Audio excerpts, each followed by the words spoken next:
നമസ്കാരം, തെക്കുവടക്കിലേക്ക് സ്വാഗതം. ഞാൻ വിക്കി ചെറിയാൻ ഡൽഹിയിൽ നിന്നും, എൻ്റെ സീനിയർ സുഹൃത്ത് ശ്രീ മാധവൻകുട്ടി നാട്ടിൽ നിന്നും. ഞങ്ങൾ ഇന്ന് ചർച്ച ചെയ്യാൻ ഉദ്ദേശിക്കുന്നത് നടൻ ശ്രീനിവാസന്റെ മരണമാണ്. നടൻ ശ്രീനിവാസന്റെ മരണം മാത്രമല്ല, അദ്ദേഹത്തിന്റെ കോൺട്രിബ്യൂഷൻ. അതായത് ഞാൻ എൻ്റെ ഫേസ്ബുക്കിൽ എഴുതിയത്, കുഞ്ചൻ നമ്പ്യാർക്ക് ശേഷം സോഷ്യൽ സറ്റയർ ഇത്ര വിദഗ്ധമായി പോപ്പുലർ മീഡിയത്തിൽ ഉപയോഗിച്ച ആൾക്കാർ വളരെ കുറവായിരിക്കും. മലയാളിക്ക് ഒരു കുഞ്ചൻ നമ്പ്യാർ ട്രഡീഷൻ കിടപ്പുണ്ട്.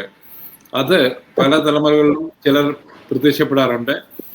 അതിൻ്റെ ഒരു കണക്റ്റ് ആയിട്ടാണ് എനിക്ക് ശ്രീനിവാസനെ പറ്റി പറയുമ്പോൾ കേൾക്കാറുള്ളത്. അദ്ദേഹത്തിൻ്റെ സിനിമകളൊക്കെ കൊമേഴ്സ്യൽ ഫോർമാറ്റിൽ തന്നെയായിരുന്നു. പക്ഷേ ഈ ഒരു സോഷ്യൽ സറ്റയറിൻ്റെ അംശം അദ്ദേഹത്തിൻ്റെ സിനിമകളെ വേർതിരിച്ച് കാണിക്കുന്നു. അദ്ദേഹം എഴുതിയ സിനിമകളും സത്യനന്ദിക്കാടിൻ്റെ കൂടാണെങ്കിലും പ്രിയദർശൻ എടുത്ത് വഷളാക്കിയ സിനിമകളാണെങ്കിലും നമുക്ക് ശ്രീനിവാസൻ എന്ന കുഞ്ചൻ നമ്പ്യാരുടെ പിൻഗാമിയെ അവോയ്ഡ് ചെയ്യാൻ പറ്റത്തില്ല. അതാണ് എനിക്ക് തോന്നുന്നത്